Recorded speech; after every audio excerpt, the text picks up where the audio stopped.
What's up, everybody? You know what day it is. It's time for your next dose of Warrior Wednesday with your host, that Wounded Warrior guy. That's me. And today is our second iteration going through the medical evaluation board. Today's topic is finances, and I'm going to be providing you guys with some tips and tricks to get your nest egg and finances situated so that once you're done with the medical evaluation board and you are transitioning into the civilian sector, you will have the funds necessary to do things like, moving across the country, getting situated in a new state, buying a vehicle, putting a down payment on a home, or, moving into an apartment. All those things cost money and it can get expensive. And there are many soldiers who I knew while I went through the medical evaluation board, and many soldiers that I have talked to since I have been out of the military that leave the military with financial struggles and burdens that make their life more difficult. So I decided to do this series and especially do this topic on finances so that potentially it can provide information to help individuals get set up and situated prior to being out of the military on their own, and hopefully to prevent them from being in similar circumstances. So if that sounds like something that you might find interesting, make sure to throw me a thumbs up, subscribe to this channel if you haven't done so, share this video, do one of those things for me, and I would really appreciate it. But without further ado, we're going to hop right into the video. And basically, I, went through my pay stubs and kind of took the averages of things, got some information online, used the information that best matched my memory of what I can recall of kind of how my finances were. And so we're going to kind of go off that. We will be calculating the potential savings for the purpose of this video based on the average pay of a soldier receiving the equivalent of an E4's salary and how much they would make every month. And so from what I saw on my pay stubs, and this is prior to deployment, just base pay is about $2,500 per month stationed stateside. And for the purpose of this video and for the purpose of the medical evaluation board, we're going to base this off of an individual who was deployed and wounded in a combat zone prior to entering into the medical evaluation, the PEB, MEB, go into the Wounded Warrior Barracks, all those things. So everybody will have to make adjustments to this because everybody's situation is unique. There are, pays and benefits that people get when they are deployed to those areas of the world. And, if you're an individual and you were wounded while stateside, there are changes that will need to be made. So just take these numbers for the face value of the situation that they represent, and just realize that if you're going through this situation, your circumstances may be different, so you might need to make changes to the calculations to represent a more accurate projection for yourself. But like I said, this is going to be an E4, deployed overseas, hostile environment, combat zone. That's the situation. So we have our $2,500 base pay, potential hostile fire and imminent danger pay, which is around $225, also known as combat pay. Then you have hazardous duty pay, which is about $150 per month. So the projected total that I got for this individual is $2,875 total after taxes. I put taxes between 15 and 18%. So I just rounded down to $2,400. So $2,400 is what we're making every month in that combat zone. This is before injury. Now, it should be noted that when a soldier is wounded while deployed to a combat zone, they will continue to receive the added compensation pay benefits for exactly 12 months following the date that their injury occurred. So, going back up, to our hazardous duty pay, hostile fire and combat pay. All of those things will continue to be, all those benefits will continue for 12 months post the date of your injury. So if you're injured overseas, combat zone, receiving those things, you will be granted those benefits for a full year after the date of your injury. So keep that in mind. That's going to come into play here in a second when we make our projections. So we have our $2,400 after the 15 to 18% tax cut. We are going to calculate the amount of money that an E4 soldier wounded while deployed to a combat zone could save while going through the medical evaluation board. All right, so the PEB and MEB can be accomplished as fast as 6 months to 8 months. However, a time frame of 1 year to 18 months to complete the process is more typical. I have found while going through the process, personally, my experience was close to 2 years, but I knew people that had been there for 3 years, and those things do happen. So like I said, everybody's situation is going to be unique and different.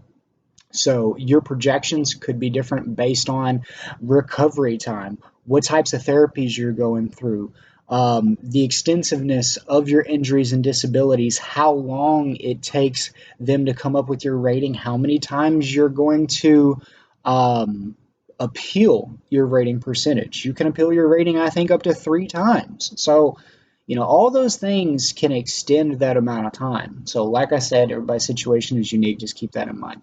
But we will be calculating the amount of money that could potentially be saved during a separation process that lasts exactly 1 full year. First, we need to determine a few expenses, because even though we will be provided barracks living, we will be given, a meal card, other types of things that I'll get into later. Let's go ahead and do a baseline of expenses.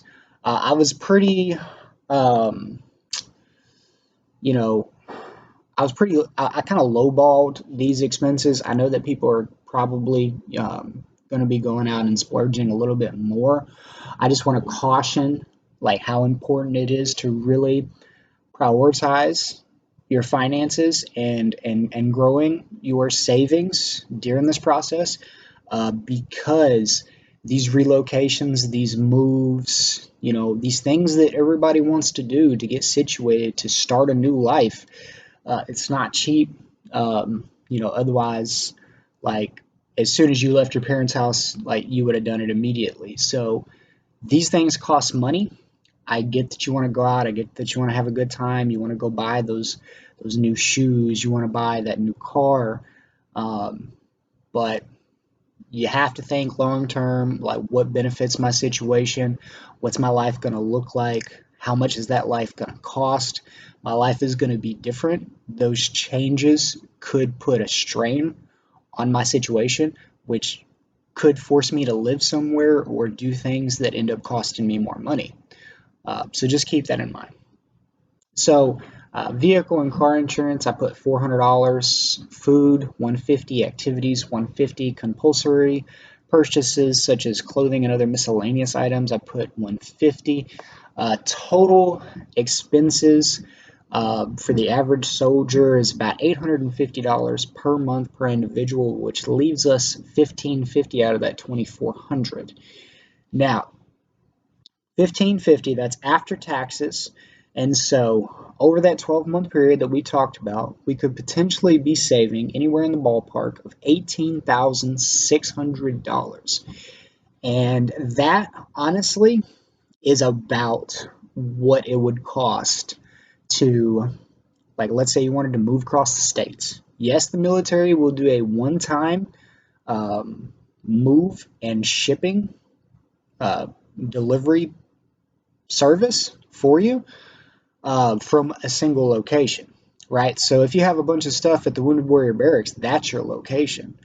You're not going to be able to have them Move your stuff from your barracks. Move your stuff from your wife's house. Move your stuff from your mom's house. Move your stuff. No, you get one location to one location. That's it. So yes, I mean it helps. It really does. But like, let's be honest, there's usually more locations, usually more things that you need to get shipped and moved. Those things cost money. Um, let's see. You're probably going, if you don't already have one, I know we put in there, car and vehicle insurance, but if you do not have a vehicle, number one, that's going to allow you to save more money while you're healing, while you're getting through the process. Number two, when you do get out, that's something that you're going to have to look at, like purchasing a vehicle, putting down a down payment, getting all that set up, um, putting down your deposit on an apartment, or putting down your down payment and paying closing costs on a home. These are also things that you have to take into account. You also have to consider what your disabilities and your circumstances are going to require of you once you move, as far as like facilities and medical care. If you need specialized medical care, if you need to be near a unique medical facility, and there's only a few of them in the country, you might have to relocate to a location where the cost of living is potentially more expensive. And that's something that you need to determine early on, because if that is the case, then that just means that that nest egg, those finances, is that much more of a priority that you need to be putting at the top of your list. So instead of doing those compulsory buys, instead of going out for those activities and buying that new clothes and all these other things, you need to be putting that money aside to make sure that when you get out, you can continue that care so that you can continue to heal in the proper way. Um, Also, I know, so we made up that total of 18,600. Just take into account that once you have been injured, especially if you were injured in combat, traumatic injury, and you're in the Wounded Warrior Barracks, you are considered at that time unfit for duty. Therefore, you are allowed to apply for Social Security, and I would recommend applying for Social Security as soon as absolutely possible, because you can get back pay all the way up until the date that you file.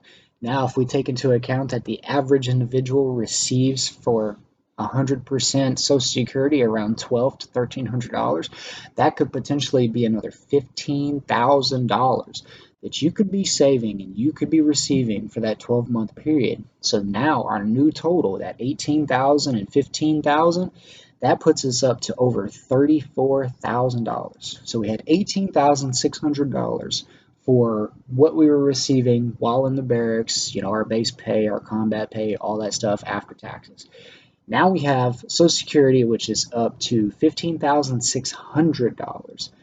That puts us up to $34,200 total that you could be saving in a single year to prepare yourself and prep yourself for that relocation, to get yourself into an apartment, to get yourself some furniture, to get yourself stabilized and situated and in a comfortable environment in the proper location dictated by your medical restrictions and disability requirements. All of these things are important, and I feel like a lot of times these things are neglected and soldiers do not consider them, which is why I believe so many soldiers have reached out to me asking like financial advice, like how did you get through the process? And on the back end of that, how were you so successful in being able to navigate and create yourself a new life? And I mean, it boils down to just like prioritizing finances. I was very, very strict on my finances while I was at the Wounded Warrior Barracks. I didn't go out and do a whole lot. I still enjoyed myself, but I didn't go out and do a whole lot. So by the time that me and my wife left DC to come down to Florida, I had that extra money to get us established, to get us in this apartment, to, get us full apartment full of furniture. We were able to get new vehicles. We were able to get all those things and get everything taken care of so that when we got down here, we were situated, we were established, we were comfortable, we were ready to go. It is difficult. especially like I understand that the Wounded Warrior Barracks or wherever you're going to be at or whatever your situation is, it can get repetitive and your schedule can get very bland. You know, you're going to be going to a lot of doctor's appointments and you're going to be going to formations and you're going to be doing all these things that you're going to be so tired of at that point that when you do have free time, you're going to want to go out, you're going to want to splurge, you're going to want to spend money. But the reality of it is, and this is a big part, big point I want to put out to you guys, when you leave the military, you're on your own. And I know that that's scary, but it's serious. And you need the money to take care of yourself, right? There's a reason why a lot of soldiers are on the streets. A lot of soldiers are living at their parents' house when they're 35 years old. A lot of soldiers are struggling right now. Um, it's because, number one, like let's face it, we don't get paid what we deserve. You know, we're an underpaid profession, right? But we can't. There's not a lot we can do about that. We have to make the best with the situation, the circumstances that we are given, and the hand that we're dealt. And these are the numbers. I crunched the numbers. This is what you have to do to get together the funds to create a situation that's comfortable for you, to provide an environment that can benefit you, that can allow you to live comfortably while still taking care of yourself, while still making sure that you're not neglecting your disabilities, making sure that you're living somewhere where you can go see your specialist, where you can go see your doctors, where you can go to those facilities and get taken care of and get the proper care that you need. Um, yeah, guys, it's important to understand and to realize that while you're sitting in that barracks, you're given an opportunity to make money and you're given an opportunity to save it.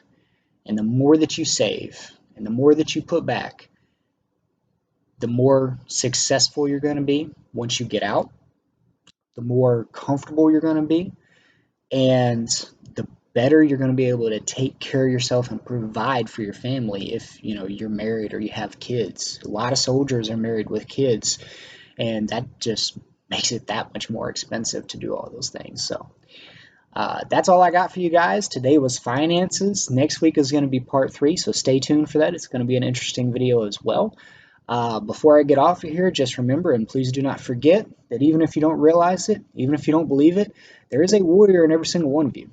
And I see it. Take care, guys.